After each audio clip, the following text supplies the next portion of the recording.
नमस्कार दोस्तों, मैं दीपक शर्मा आपके अपने YouTube चैनल दीपक साइंस क्लासेस में आपका हार्दिक स्वागत है। दोस्तों, इससे पहले वाले वीडियो लेक्चर में हम अम्लों के उपयोग के बारे में डिस्कस कर रहे थे और उस वीडियो लेक्चर में मैंने HCl, H2SO4, HNO3, एसिटिक अम्ल, फॉर्मिक अम्ल, इन अम्लों के बारे में मैंने डिटेल से बात की कि इनका रासायनिक सूत्र क्या होता है, इनका दैनिक जीवन में क्या उपयोग होते हैं। ठीक है, उन सभी के बारे में मैंने बहुत डिटेल से बात की है। अगर आपने वो वीडियो नहीं देखा है तो मैं डिस्क्रिप्शन में उसका लिंक दे दूंगा, आप वहां जाकर के आसानी से देख सकते हैं। और दोस्तों, आज हम उसी वीडियो को आगे बढ़ाते हुए कुछ और एसिड है, उन एसिड के बारे में डिटेल से जानेंगे कि उनका केमिकल फॉर्मूला क्या है, केमिकल नेम क्या है और उनके दैनिक जीवन के अंदर क्या उपयोग है और हमारे एग्जाम के अंदर कौन कौन से क्वेश्चन बनते हैं, उन सभी के बारे में आज अपन बात करने वाले हैं। जो बचे हुए एसिड है उनके बारे में। ठीक है, अगर दोस्तों अभी तक आपने मेरे YouTube चैनल दीपक साइंस क्लासेस को अगर सब्सक्राइब नहीं किया है तो सब्सक्राइब जरूर कर लें। बेल आइकन को दबाना बिल्कुल ना भूलें ताकि मैं जैसे ही वीडियो अपलोड करूं आपके पास तुरंत नोटिफिकेशन पहुंच जाए। और दोस्तों, अगर वीडियो पसंद आए तो लाइक जरूर करें, शेयर करें जरूर करें, अपनी सभी मित्रों को, अपने परिचितों को बताएं जो कॉम्पिटिटिव एग्जाम की तैयारी कर रहे हैं। मैं बच्चों प्रत्येक जो टॉपिक है उसकी बहुत ही डिटेल से आपको एक एक स्टेप बाय स्टेप मैं आपको बिल्कुल बेसिकली तरीके से मैं आपको डिटेल से बात कर रहा हूं। अगर आपके कोई डाउट हो तो आप कमेंट बॉक्स में जाकर के वहां आप लिख सकते हो, या फिर आप मेरे टेलीग्राम चैनल से जुड़िए, वहां पर आप अपने कोई भी डाउट हो, नोट्स वगैरह हो, वहां से आप प्राप्त कर सकते हैं। वैसे मैं आपको बोर्ड पर ही ज्यादा से ज्यादा मैटर लिखवा रहा हूं और आप उसको ही देखते हुए नोट्स बनाए तो वो शायद आपके लिए बहुत ही बेटर होगा। ठीक है, तो चलिए शुरुआत करते हैं। आज अपन नेक्स्ट एसिड के बारे में बात करते हैं कि नेक्स्ट एसिड कौन सा, उसका उपयोग क्या है। तो आज मैं बात करता हूं सबसे पहले 6 नंबर एसिड। इससे 5 तो मैंने बात कर ली थी इससे पहले वाले वीडियो में, तो आज मैं 6 नंबर की बात करता हूं। 6 नंबर पर अपने पास एक एसिड आता है जिसका नाम है ऑक्जेलिक अम्ल। क्या है बच्चों? ऑक्जेलिक अम्ल। देखो, अगर मैं बात करूं ऑक्जेलिक अम्ल क्या होता है और ऑक्जेलिक अम्ल किससे मिलता है, तो देखो अगर मैं बात करूं ऑक्जेलिक अम्ल होता है ना, ऑक्जेलिक अम्ल वो ऑक्सेलियस नामक पौधे से प्राप्त होता है। सबसे पहले यह किससे प्राप्त किया गया? ऑक्सेलियस नामक पौधे से प्राप्त होता है।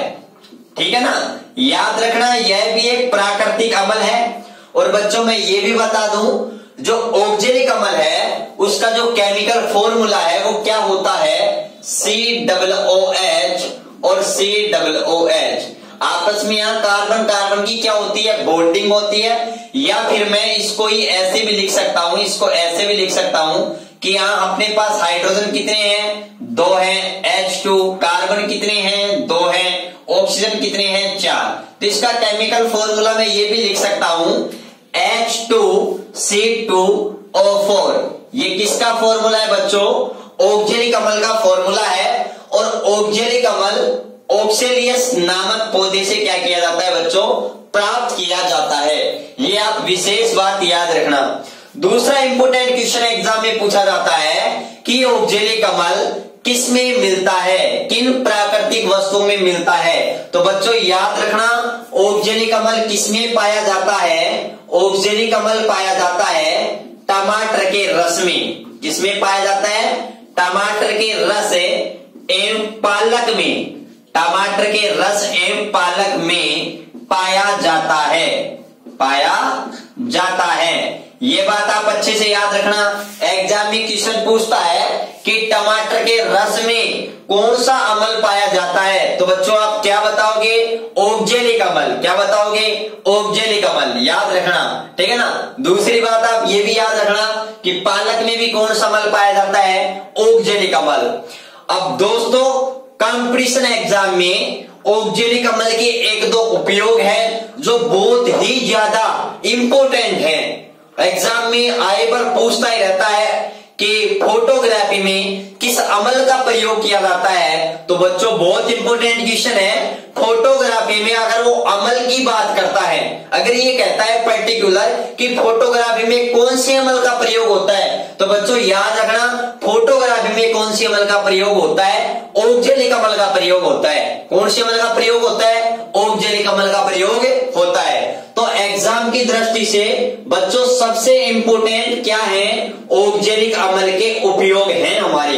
क्या है, ऑक्जेलिक अमल के उपयोग है जो एग्जाम की दृष्टि से बहुत ही ज्यादा क्या है, महत्वपूर्ण है। अब देखो ऑक्जेलिक अमल के क्या उपयोग है। सबसे पहला उपयोग है फोटोग्राफी में।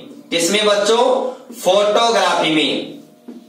फोटोग्राफी में बच्चों फोटोग्राफी में किसका प्रयोग किया जाता है, ऑक्जेलिक अमल का।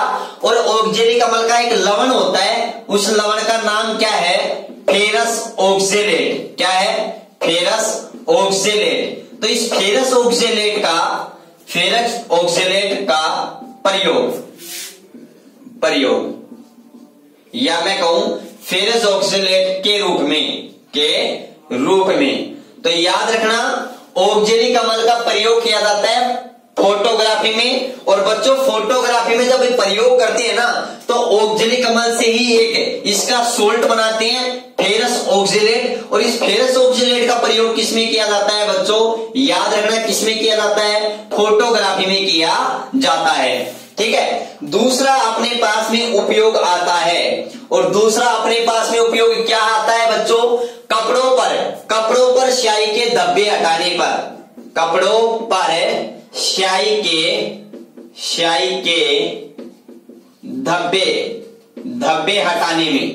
तो ये भी याद रखना कपड़ों पर स्याही के धब्बे हटाने में किस अमल का प्रयोग किया जाता है। तो आप क्या बताओगे, ऑक्जेलिक अमल का ही प्रयोग किया जाता है। और बच्चों ऑक्जेलिक अमल का प्रयोग किसमें किया जाता है, तो ये भी याद रखना ब्लीचिंग में। किसमें किया जाता है, ब्लीचिंग में किया जाता है ऑक्जेलिक अमल का प्रयोग। और एक और बहुत इंपॉर्टेंट है, किसमें किया जाता है, फर्श पर जंग के धब्बे हटाने पर। आपने देखा होगा जो हमारे घरों के अंदर मार्बल वगैरह या फर्श होता है जिसे अपन आंगन बोलते हैं अपना, अगर उस फर्श पर कोई लोहे की वस्तु रख देते हैं सिलेंडर वगैरह, तो क्या होती है, नमी के संपर्क में आती है तो उस फर्श पर जंग के धब्बे लग जाते हैं। ठीक है ना, तो उन जंग के धब्बों को हटाने के लिए अपन कौन से एसिड का प्रयोग कर सकते हैं, तो बच्चों याद रखना ऑक्जेलिक अमल का प्रयोग करते हैं। तो ये भी याद रखना फर्श पर जंग के धब्बे हटाने में किसका प्रयोग किया जाता है, तो आप क्या बताओगे, ऑक्जेलिक अमल का प्रयोग किया जाता है। ठीक है ना, ये बात बहुत अच्छी तरीके से याद रखना। ठीक है, तो ऑक्जेलिक अमल का उपयोग है फोटोग्राफी में, कपड़ों पर स्याही के धब्बे हटाने में, ब्लीचिंग में, फर्श पर जंग के धब्बे हटाने में किया जाता है। ठीक है, और एक और बहुत ही इंपॉर्टेंट क्वेश्चन है, आए दिन एग्जाम में पूछता रहता है। और वो इंपॉर्टेंट क्वेश्चन हमारे लिए क्या है कि जो गुर्दे की पथरी होती है, गुर्दे की पथरी की बीमारी होती है, उसमें जो पथरी होती है वो किसकी बनती है, तो बच्चों याद रखना कैल्शियम ऑक्जेलेट की। किसकी बनी होती है, कैल्शियम ऑक्जेलेट की। जो पथरी होती है ना तो वो किसकी बनी होती है, कैल्शियम ऑक्जेलेट की। तो याद रखना गुर्दे की पथरी की बीमारी कैल्शियम ऑक्जेलेट किसके बच्चों, कैल्शियम ऑक्जेलेट के जमा होने के कारण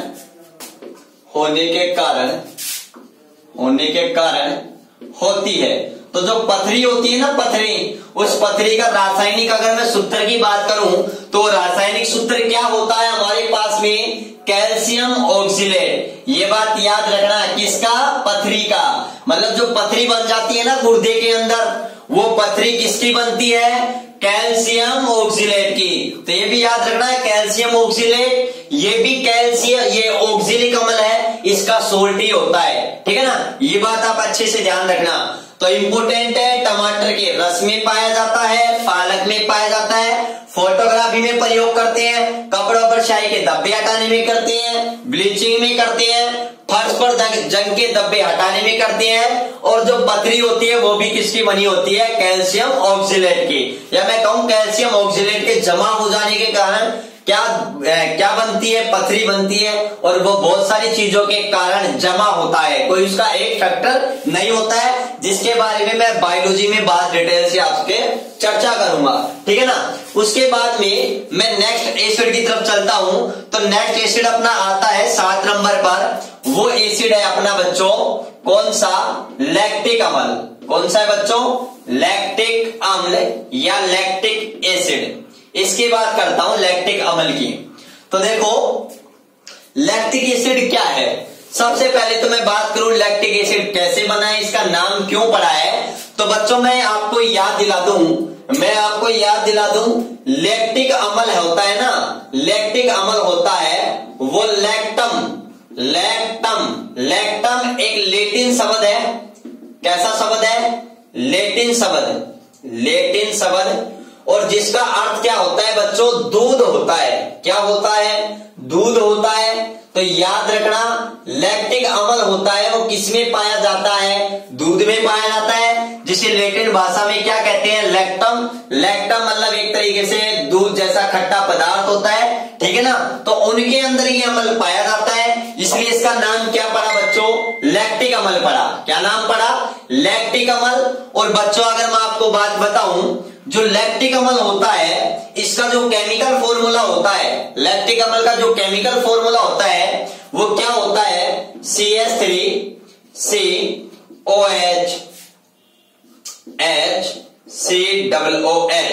अपने पास में ये लैक्टिक अम्ल का क्या होता है, फॉर्मूला होता है। यहां पर एक OH समूह होता है, इसको अपन क्या कहते हैं, हाइड्रोक्सी। क्या कहते हैं, हाइड्रोक्सी। ये अपने पास में एक ऑर्गेनिक समूह होता है।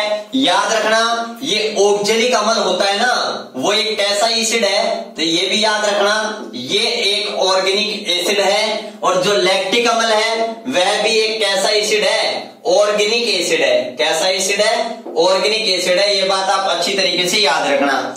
तो याद रखना जो लैक्टिक अम्ल होता है वो क्या होता है, मोनोहाइड्रोक्सी।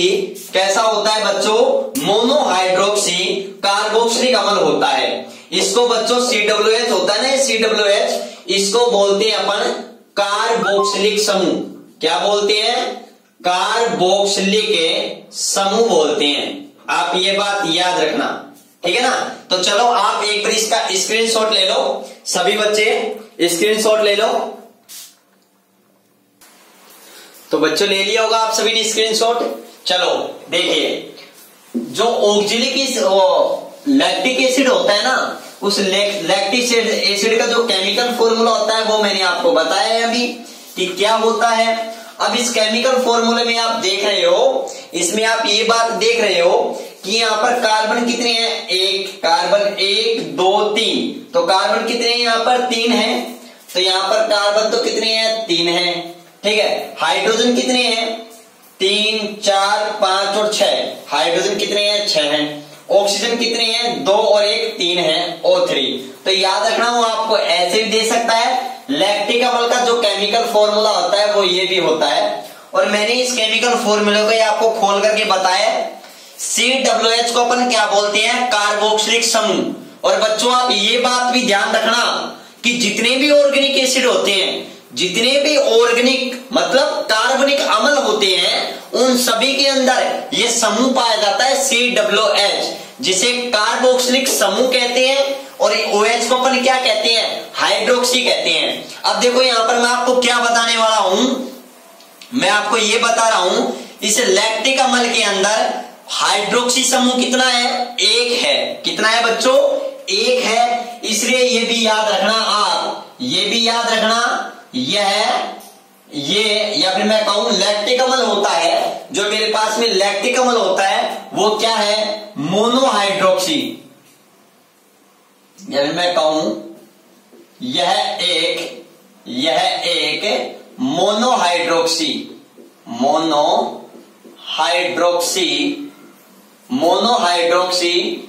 कार्बोक्सिलिक अम्ल है। क्या है बच्चों? मोनोहाइड्रोक्सी कार्बोक्सिलिक अम्ल है। देखो नाम में सब कुछ आ रहा है, रासायनिक फॉर्मूले में सब कुछ आ रहा है। मोनो का मतलब क्या होता है? एक। हाइड्रोक्सी का मतलब क्या होता है? OH। और कार्बोक्सिलिक अम्ल मतलब क्या है? COH। मतलब इस अम्ल के अंदर एक क्या है बच्चों? हाइड्रोक्सी समूह है। ठीक है ना? ये बात आप अच्छी तरीके से याद रखना। अब देखो इंपॉर्टेंट क्वेश्चन क्या है लैक्टिक अम्ल के अंदर। हमारे एग्जाम में सबसे इंपॉर्टेंट क्वेश्चन क्या पूछा जाता है कि लैक्टिक अम्ल होता है वो किसमें पाया जाता है? तो बच्चों याद रखना, यह किसमें पाया जाता है? दूध एवं दही में पाया जाता है। दूध एवं दही में पाया जाता है। तो आप ये बात अच्छी तरीके से याद रखना, दूध और दही में कौन सा अम्ल पाया जाता है? तो याद रखना लैक्टिक अम्ल पाया जाता है। कौन सा अम्ल पाया जाता है बच्चों? लैक्टिक अम्ल पाया जाता है। किसमें? दूध एवं दही में।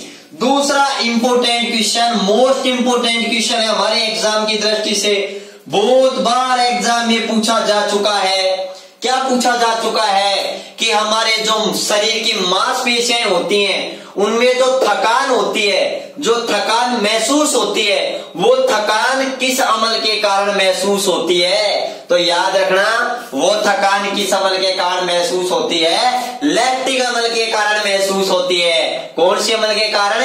लैक्टिक अम्ल के कारण। तो आप ये बात अच्छी तरीके से याद रखना।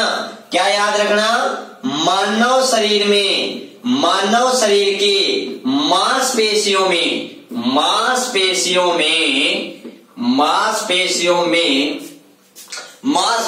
में जो अपने को थकान महसूस होती है, ठीक है ना, मानव शरीर की मांसपेशियों में लैक्टिक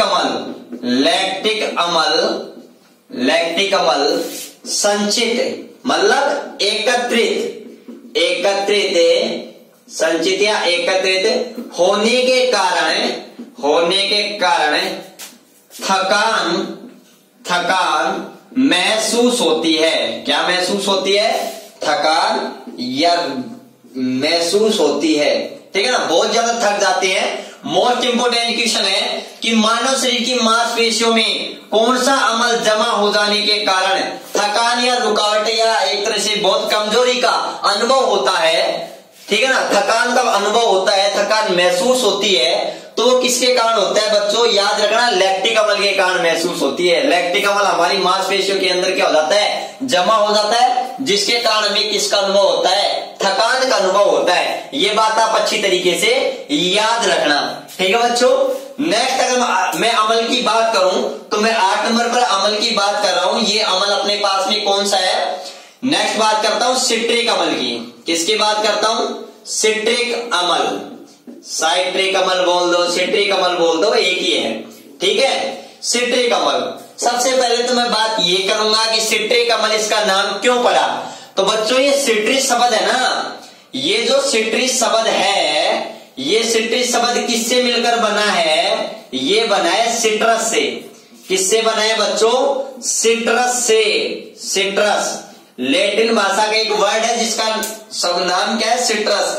और बच्चों ये सिट्रस किसे कहते हैं? नींबू को ही क्या कहते हैं? सिट्रस कहते हैं। किसको कहते हैं? नींबू को। ठीक है ना? लैटिन भाषा में क्या कहते हैं? सिट्रस कहते हैं। और वैसे नींबू को अपन क्या कहते हैं? सिट्रस कहते हैं। तो आप ये बात अच्छी तरीके से याद रखना। जो सिट्रिक अम्ल पाया जाता है वो मुख्य रूप से किस में पाया जाता है बच्चों? नींबू में पाया जाता है। किस में पाया जाता है? नींबू में पाया जाता है। ठीक है ना? अब मैं अगर बात करूं सिट्रस जो अम्ल होता है इसका जो केमिकल फॉर्मूला होता है वो क्या होता है हमारे पास में? तो ये भी आप याद रखना, जो सिट्रस अम्ल होता है इसका केमिकल फॉर्मूला हमारे पास में क्या होता है देखना अच्छी तरीके से, COOH नीचे लिख रहा हूं मैं थोड़ा, COOH और यहां पर अपने क्या जुड़ जाएगा OH, CH2COOH और COOH। मतलब इसका केमिकल जो फॉर्मूला हमारे पास में जो होता है वो ये होता है किसका, सिट्रस अम्ल का। अब देखो आप यहां पर ये क्या देख रहे हो, यहां पर हाइड्रोक्सी समूह कितना है, एक है, ठीक है। यह भी एक कैसा अम्ल है भाई, ये भी याद रखना, यह भी एक कैसा एसिड है, तो याद रखना ऑर्गेनिक एसिड है।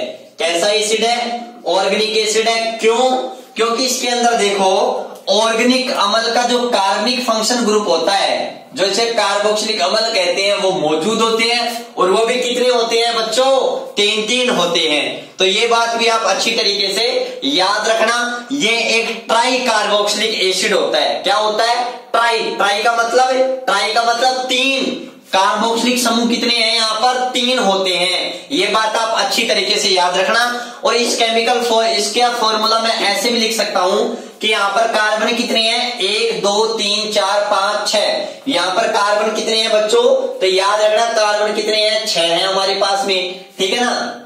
इधर लिख दू कार्बन कितने हैं, 6। और उसके बाद में मैं बात करूं हाइड्रोजन कितने हैं, 1 2 3 4 5 6 7 8। हाइड्रोजन 8 है और ऑक्सीजन कितनी है, 7 है, 2 2 4 2 6 और 1 7। तो ये भी याद रखना, सिट्रिक अम्ल का जो फॉर्मूला होता है केमिकल फॉर्मूला, उसको अपन एक साथ ऐसे भी लिख सकते हैं, ठीक है ना। ये बात आप अच्छी तरीके से याद रखना। इंपोर्टेंट क्या है, देखो जिस तरीके से एग्जाम में लैक्टिक अम्ल के बारे में एग्जाम में जो क्वेश्चन पूछा जाता है ना, वो तो या पूछा जाता है या फिर ये पूछा जाता है। उसी प्रकार से सिट्रिक अम्ल होता है ना, सिट्रिक अम्ल, उसके सिट्रिक अम्ल पर हमारे एग्जाम में क्या क्वेश्चन पूछा जाता है,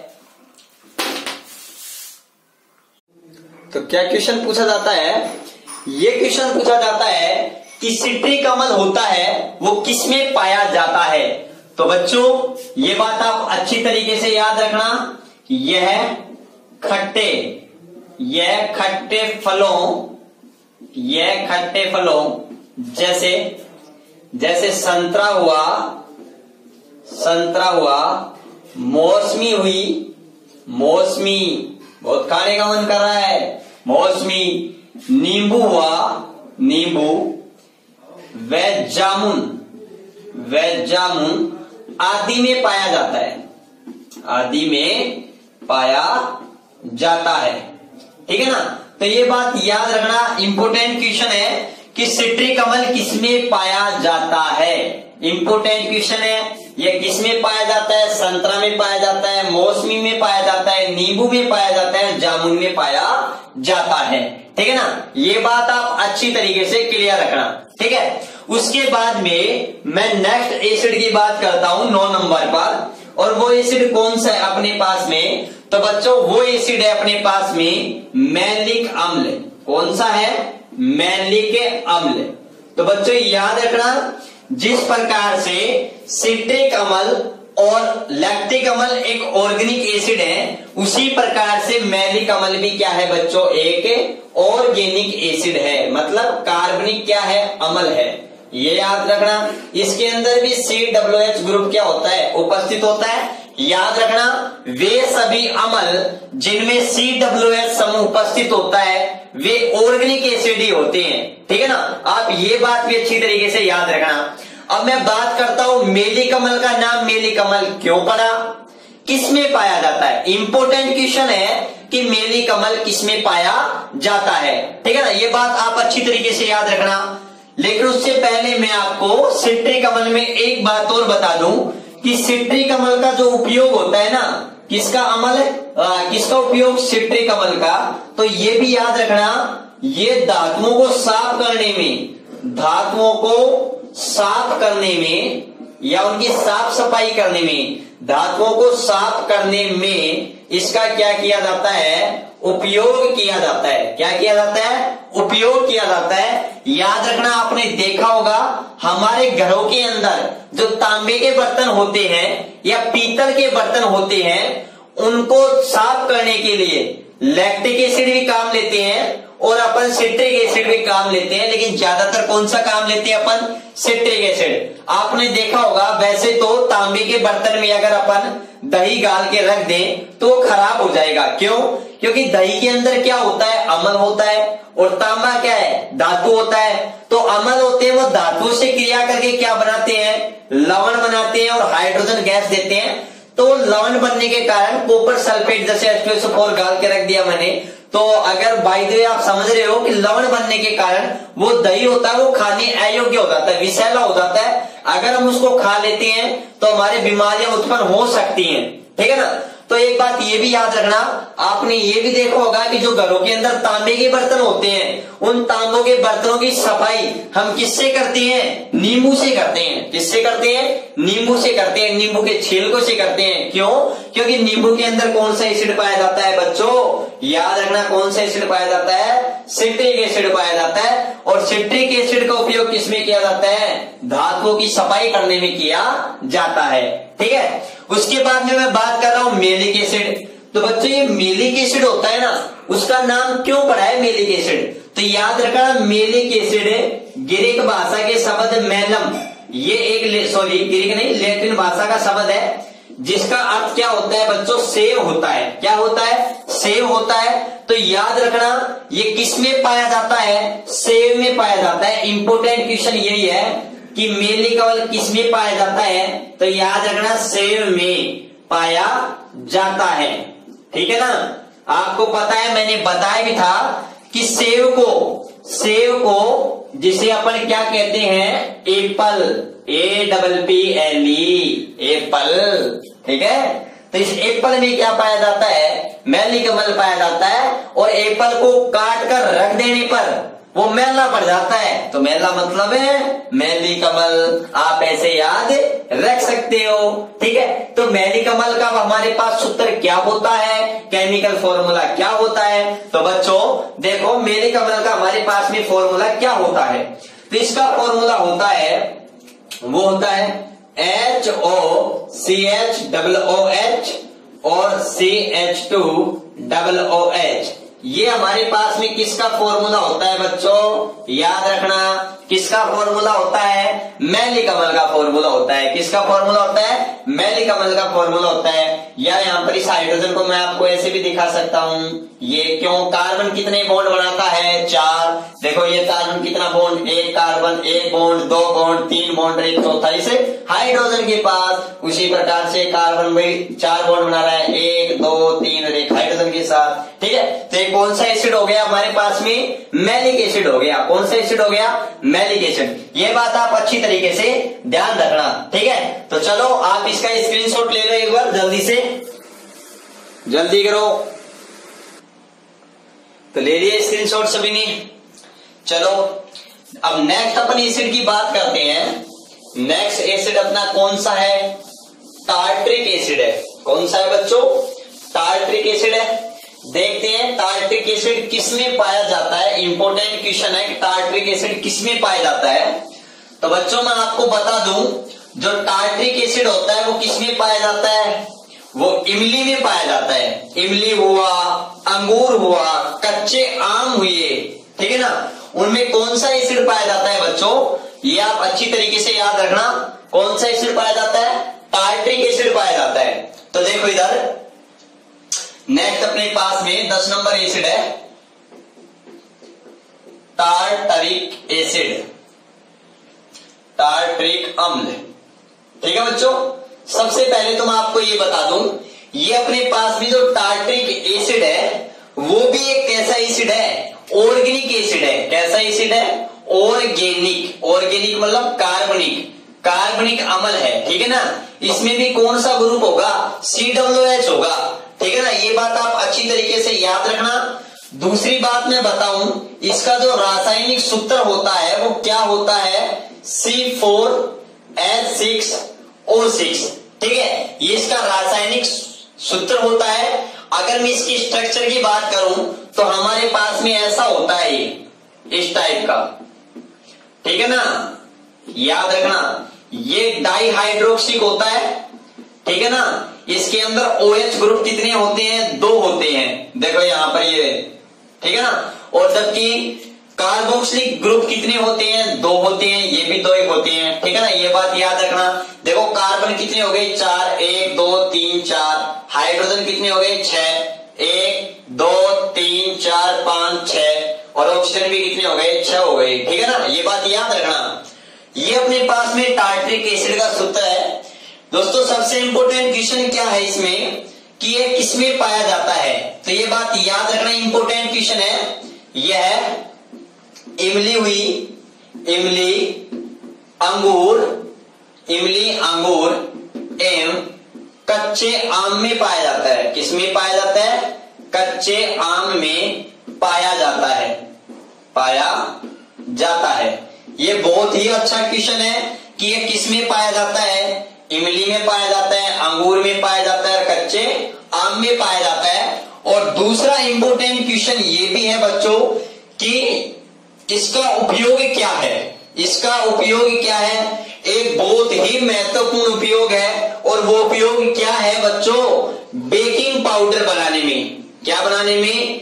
बेकिंग पाउडर, जिसका सूत्र क्या होता है? NaHCO3। इसका रासायनिक नाम होता है सोडियम बाइकार्बोनेट या सोडियम हाइड्रोजन कार्बोनेट। ठीक है ना, बेकिंग पाउडर का रासायनिक नाम है। बेकिंग पाउडर को इनो फ्रूट साल्ट भी कहते हैं, खाने का सोडा भी कहते हैं, बेकरी पाउडर भी कहते हैं। ठीक है ना, ये बात बहुत सारे नाम होते हैं, तो याद रखना बेकिंग पाउडर बनाने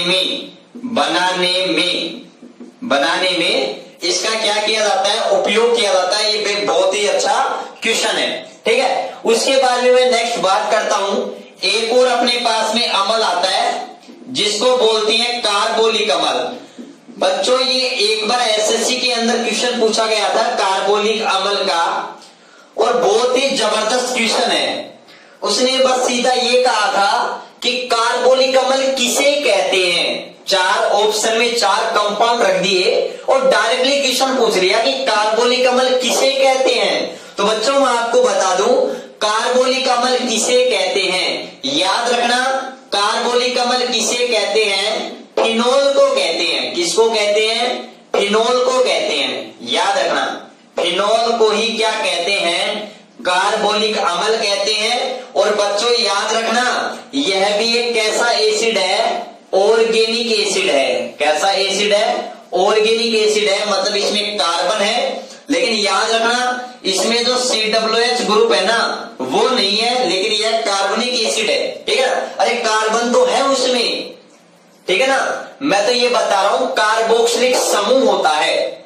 ठीक है ना, मुख्य रूप से जो ऑर्गेनिक कंपाउंड ऑर्गेनिक एसिड होते हैं उनमें ये मुख्य रूप से ये ग्रुप होता है। लेकिन हाँ, कुछ ऑर्गेनिक एसिड ऐसे भी है जिनमें ये COH समूह नहीं होता है, और उनमें एक है कार्बोलिक अम्ल, जिसे किसको कहते हैं बच्चों? अपन इस फिनोल को क्या कहते हैं? कार्बोलिक एसिड कहते हैं। अब आप कहोगे सर ये क्या है, तो बच्चों मैं आपको बताऊं, ये हमारे पास में बेंजीन है।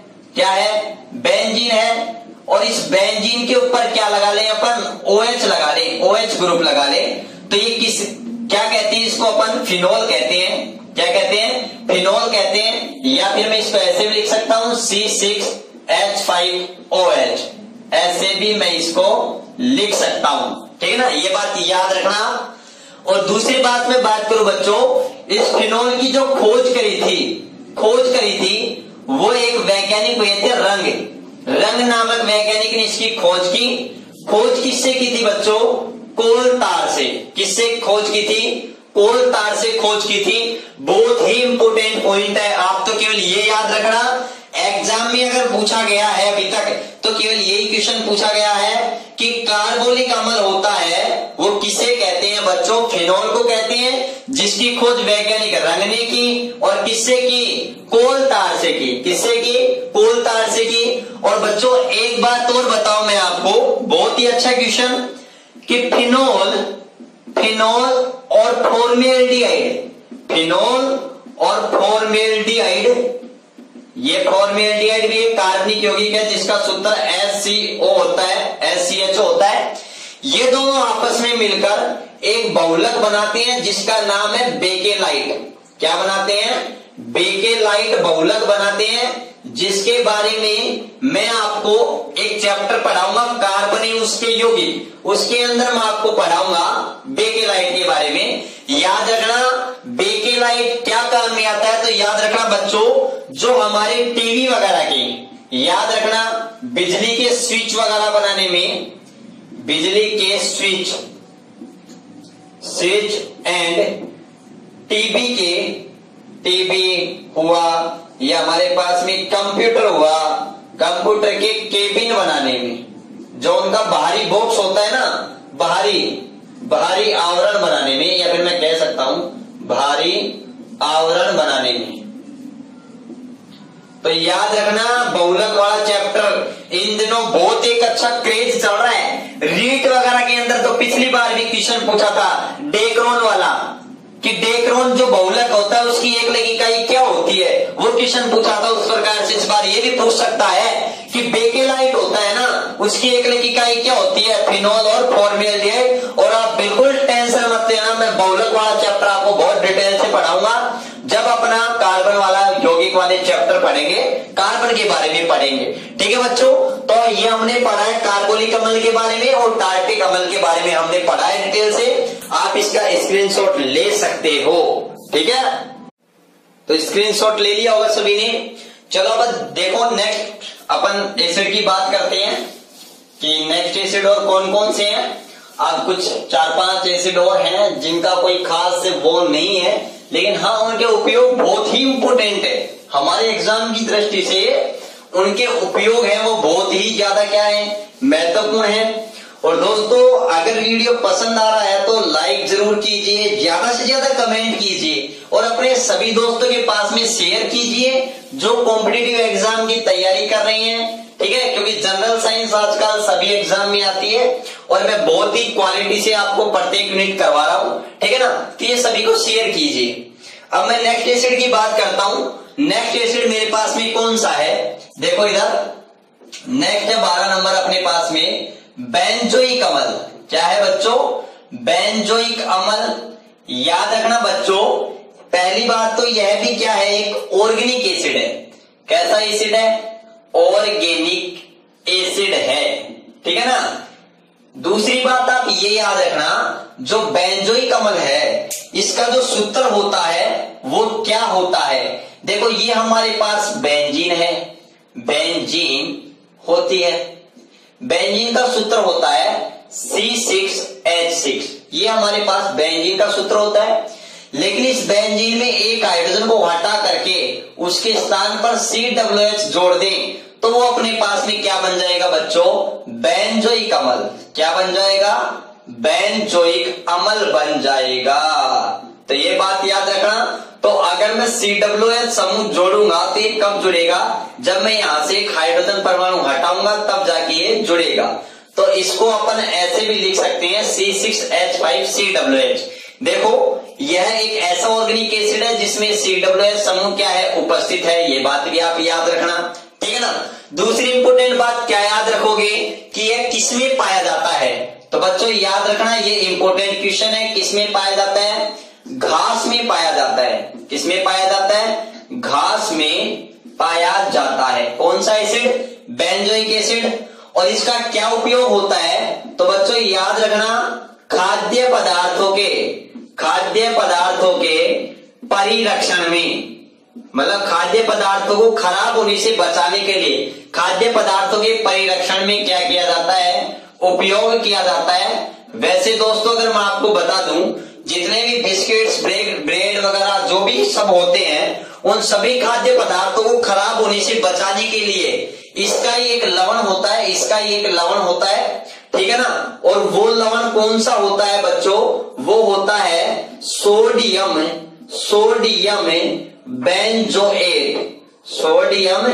बेंजोएट। ये बात याद रखना।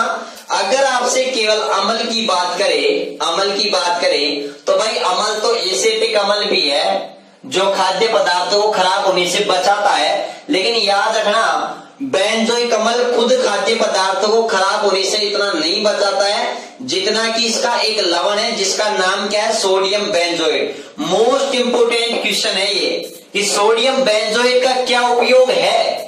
तो उपयोग क्या है, ये खाद्य पदार्थों को खराब होने से क्या करता है, बचाता है। आप ये बात अच्छी तरीके से क्या करना, याद रखना, ठीक है। उसके बाद में मैं नेक्स्ट एसिड की बात करता हूं कि नेक्स्ट एसिड हमारे पास में कौन सा है। तो देखो नेक्स्ट 13 नंबर पे मैं बात करता हूं, नेक्स्ट है कार्बोनिक अम्ल। क्या है बच्चों, कार्बोनिक अम्ल। इसका जो सूत्र होता है वो क्या होता है, H2CO3। और आप ये भी याद रखना यह एक कैसा एसिड है, ऑक्सी एसिड होता है। कैसा एसिड होता है, ऑक्सी एसिड होता है। क्यों होता है, क्योंकि इसके अंदर हाइड्रोजन परमाणु भी है और ऑक्सीजन परमाणु भी दिखाई देती है जो कार्बन से कनेक्ट होती है, ठीक है ना। इसलिए यह एक कैसा एसिड है, ऑक्सी एसिड है। ये बात आप अच्छी तरीके से याद रखना, ठीक है ना बच्चों। ये भी याद रखना ये एक कैसा एसिड है, वीक एसिड है। कैसा एसिड है, वीक एसिड है, ठीक है ना। और कैसा अगर मैं बात करूं, दूसरी बात मैं ये भी कर सकता हूं कि यह एक वीक एसिड है। और मैंने इसके बारे में एक इंपॉर्टेंट क्वेश्चन के बारे में बताया था, बहुत इंपॉर्टेंट क्वेश्चन था कि वर्षा के जल में H2CO3 अम्ल ही पाया जाता है। ये बात मैंने बताई थी और मैंने आपको समझाया था कि वायुमंडल के अंदर CO2 होती है और ये CO2 जल से क्रिया कर लेती है। क्रिया करने के बाद में हमारे पास में कार्बोनिक अम्ल बनाती है और ये अम्ल होता है, ये वर्षा के जल के अंदर उपस्थित होता है। और ठीक है ना, और ये अम्ल का क्या हो जाता है, आयनन भी हो जाता है। और आयनन हो जाने के कारण ही वर्षा का जल होता है वो विद्युत का क्या होता है, सुचालक होता है। ये बात मैंने आपको अच्छी तरीके से समझा दी थी, ठीक है ना। और क्या इंपोर्टेंट उपयोग है, मोस्ट इंपोर्टेंट उपयोग, सबसे ज्यादा अगर कार्बोनिक अम्ल पर सबसे ज्यादा क्वेश्चन पूछा जाता है तो वो क्या पूछा जाता है बच्चों, वो ये पूछा जाता है कि शीतल पेय पदार्थों, शीतल पेय एंड सोडा वाटर, मैं कहूं सोडा वाटर में डाला जाता है। मोस्ट इंपोर्टेंट क्वेश्चन है। अगर आपसे एग्जाम में क्वेश्चन पूछ लिया जाए कि सोडा वाटर या शीतल पेय पदार्थों के अंदर कौन सा एसिड डाला जाता है, तो बच्चों आप याद रखना कौन सा एसिड बताओगे, कार्बोनिक एसिड। कार्बोनिक एसिड का प्रयोग किसमें किया जाता है, शीतल पेय पदार्थ सोडा वाटर में किया जाता है, ठीक है बच्चों। ये आप अच्छी तरीके से याद रखना। उसके बाद में अपने पास में नेक्स्ट एसिड आता है और वो नेक्स्ट एसिड कौन सा आता है, फास्फोरिक अम्ल। कौन सा अम्ल आता है, फास्फोरिक अम्ल, जिसका सूत्र हमारे पास में क्या होता है, H3PO4। क्या होता है, H3PO4 होता है। और बच्चों ये भी एक कैसा एसिड होता है, ऑक्सी एसिड होता है। ऑक्सी एसिड क्यों होता है, क्योंकि इसके अंदर भी हाइड्रोजन परमाणु होता है और उसके साथ में ऑक्सीजन परमाणु। अगर हाइड्रोजन और ऑक्सीजन दोनों परमाणु उपस्थित हैं तो अपन उसे क्या कहते हैं, ऑक्सी एसिड कहते हैं। यदि केवल हाइड्रोजन एटम ही उपस्थित है, ऑक्सीजन एटम नहीं है, तो उसे अपन कहते हैं हाइड्रो एसिड या हाइड्रोजेनिक एसिड। फॉर एग्जाम्पल के लिए HCl, इसमें ऑक्सीजन एटम नहीं होता है, इसलिए यह एक कैसा एसिड है, हाइड्रो एसिड होता है, ठीक है ना। ये बात याद रखना। अब दूसरा इंपोर्टेंट क्वेश्चन इसमें एक बार एग्जाम में क्वेश्चन पूछा गया था बच्चों, और वो क्वेश्चन बहुत इंपोर्टेंट है। वो SSC CPO में क्वेश्चन पूछा गया था ये कि क्या पूछा गया था कि कोका कोला का जो खट्टा स्वाद होता है वो किसके कारण होता है, इसी अम्ल के कारण होता है। तो आप डायरेक्टली ये पॉइंट याद रखना कि कोका कोला जो पेप्सी होती है रे, आप तो बहुत माउंटेन ड्यू लेते हो, ठीक है ना।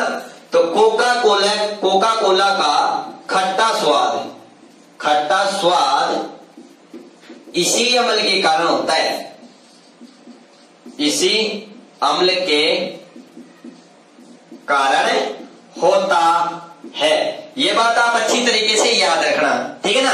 एग्जाम में डायरेक्टली क्वेश्चन पूछा गया था कि कोका कोला का खट्टा स्वाद किसके कारण होता है, तो किसके कारण होता है बच्चों, याद रखना फास्फोरिक अम्ल के कारण।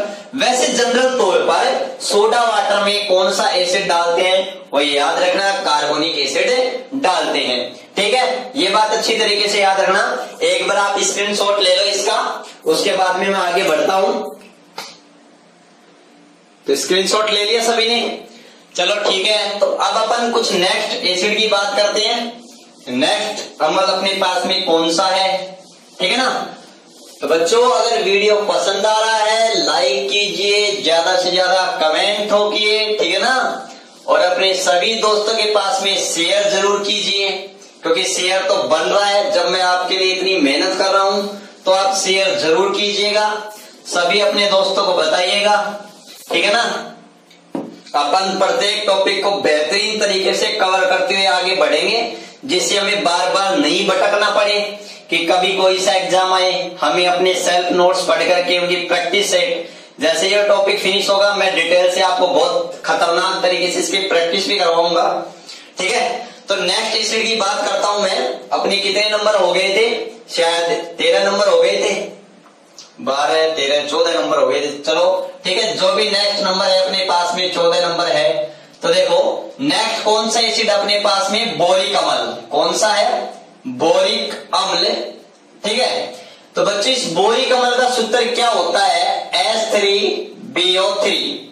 H3BO3, इसमें हाइड्रोजन और ऑक्सीजन दोनों ही एटम उपस्थित है, इसलिए यह एक कैसा एसिड है, ऑक्सी एसिड है। कैसा एसिड है, ऑक्सी एसिड है। और बच्चों इस बोरिक अम्ल का दूसरा नाम ऑर्थोबोरिक अम्ल भी कहते हैं। इसको क्या कहते हैं, ऑर्थोबोरिक अम्ल भी कहते हैं। याद रखना, इसी को ऐसे भी लिख सकते हैं, इसी को ऐसे भी लिख सकते हैं BOH3, ऐसे भी लिख सकते हैं। ये भी बात आप थोड़ा नॉलेज में रखना। बोरोन एक है, हाइड्रोजन और ऑक्सीजन तीन है, इसलिए तीनों को एक साथ मैं ऐसे भी लिख सकता हूं, ठीक है ना।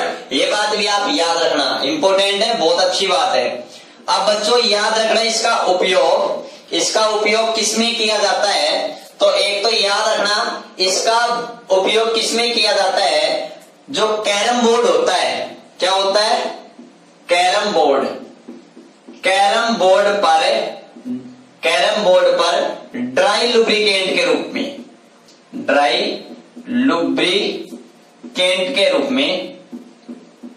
रूप में किसका प्रयोग किया जाता है, बोरिक अम्ल का प्रयोग किया जाता है। और दूसरा किसमें किया जाता है बच्चों, गेहूं के संरक्षण में इसका प्रयोग किया जाता है। और सबसे इंपोर्टेंट उपयोग जो एग्जाम की दृष्टि से बहुत ज्यादा इंपोर्टेंट है, और वो क्या है बच्चों, वो है आंखों के उपचार में। किसमें है, आंखों के उपचार में किस अम्ल का प्रयोग किया जाता है। तो ये बात आप अच्छी तरीके से याद रखना, कौन से अम्ल का प्रयोग किया जाता है बच्चों, बोरिक अम्ल का प्रयोग किया जाता है। एग्जाम की दृष्टि से मोस्ट इंपोर्टेंट ये क्वेश्चन है इसके अंदर। अभी तक यही एग्जाम में क्वेश्चन पूछा गया है, बाकी ये क्वेश्चन भी अच्छा है। कैरम बोर्ड पर ड्राई लुब्रिकेंट के रूप में कौन से एसिड का प्रयोग किया जाता है, तो आप क्या बताओगे, बोरिक अम्ल का प्रयोग किया जाता है, ठीक है। उसके बाद में बच्चों अपन बात करते हैं नेक्स्ट एसिड की, और वो एसिड अपने पास में कौन सा है, एस्कोर्बिक अम्ल। कौन सा एसिड है बच्चों, एस्कोर्बिक अम्ल। याद रखना एस्कोर्बिक अम्ल विटामिन सी का क्या है, रासायनिक नाम भी है। बहुत इंपॉर्टेंट क्वेश्चन है एग्जाम में, सबसे इंपॉर्टेंट क्वेश्चन तो यही है कि विटामिन सी का रासायनिक नाम क्या है। तो आप क्या बताओगे, एस्कोर्बिक अम्ल। क्या बताओगे, एस्कोर्बिक अम्ल। और याद रखना बच्चों ये कैसा एसिड है, यह एक ऑर्गेनिक एसिड है। कैसा एसिड है, ऑर्गेनिक एसिड है। ये बात भी आप याद रखना, ये कार्बनिक यौगिक है, याद रखना, यह किसमें पाया जाता है? यह भी खट्टे फलों में पाया जाता है। किसमें पाया जाता है? खट्टे फलों में पाया जाता है। इंपॉर्टेंट पॉइंट है कि विटामिन सी किसमें पाई जाती है? मुख्य रूप से खट्टे फलों में पाई जाती है। और दूसरी बात ये भी याद रखना बच्चों कि इसका जो प्रमुख स्रोत होता है, क्या होता है? प्रमुख स्रोत। जो विटामिन सी बोल दूं मैं या एस्कॉर्बिक अम्ल बोल दूं, इसका जो प्रमुख स्रोत होता है वो सबसे इंपॉर्टेंट पॉइंट है, सबसे ज्यादा किसमें पाई जाती है बच्चों? ये याद रखना, आंवले में पाई जाती है। किसमें पाई जाती है? आंवले में पाई जाती है विटामिन सी, याद रखना। और ये जो विटामिन सी या एस्कॉर्बिक एसिड है, ये हमारे शरीर में क्या बढ़ाती है? रोग प्रतिरोधक क्षमता बढ़ाती है। क्या बढ़ाती है? रोग प्रतिरोधक क्षमता बढ़ाती है। रोग प्रतिरोधक क्षमता बढ़ाती है। ये बात भी आप अच्छी तरीके से ध्यान रखना, ठीक है ना। और एक इम्पोर्टेंट क्वेश्चन है, बहुत अच्छा क्वेश्चन है। वैसे अपन इन सभी के बारे में बायोलॉजी में डिटेल से बात करेंगे कि विटामिन सी या एस्कॉर्बिक अम्ल होता है, इसकी कमी से जो रोग होता है वो रोग कौन सा होता है? तो याद रखना, वो कमी से रोग कौन सा होता है? स्कर्वी होता है। कौन सा रोग होता है? स्कर्वी रोग होता है। और बच्चों याद रखना, स्कर्वी रोग में होते हैं ना, वो घाव जल्दी नहीं बढ़ते हैं। क्या नहीं होते हैं? हमारे जो शरीर में अंदर घाव होते हैं ना, घाव लग जाने पर घाव जल्दी नहीं भरते हैं, ठीक है ना। ये बात भी याद रखना आप साथ में, ठीक है। तो इन सभी चीजों के बारे में हमने बात की, अमल के उपयोग के बारे में मैंने बात की। और भी मैं कुछ आपको बताऊं वैसे बेसिक तौर पर, जैसे H2SO3 है, इसे सल्फ्यूरस एसिड कहते हैं। हालांकि ये मैंने पहले लिखवा दिया होगा, ठीक है ना। H2SO4 को अपन क्या कहते हैं? सल्फ्यूरिक एसिड कहते हैं। उसी प्रकार से H2SO5 को अपन क्या कहते हैं? कैरो अम्ल। क्या कहते हैं बच्चों? बहुत बढ़िया क्वेश्चन है। कैरो अम्ल क्या कहते हैं? कैरो अम्ल कहते हैं, ठीक है ना। ये बात भी आप याद रखना, ठीक है। उसी प्रकार से HNO3 को नाइट्रिक अम्ल, HNO2 को क्या कहते हैं? नाइट्रस अम्ल, ठीक है ना। ये सभी बातें आप अच्छी तरीके से याद रखना, ठीक है। तो बच्चों अगर वीडियो पसंद आया है तो ज्यादा से ज्यादा लाइक करें, शेयर करें, सब्सक्राइब करना चैनल को बिल्कुल ना भूलें, ठीक है ना। और ज्यादा से ज्यादा अपने दोस्तों के पास में शेयर करें। ओके।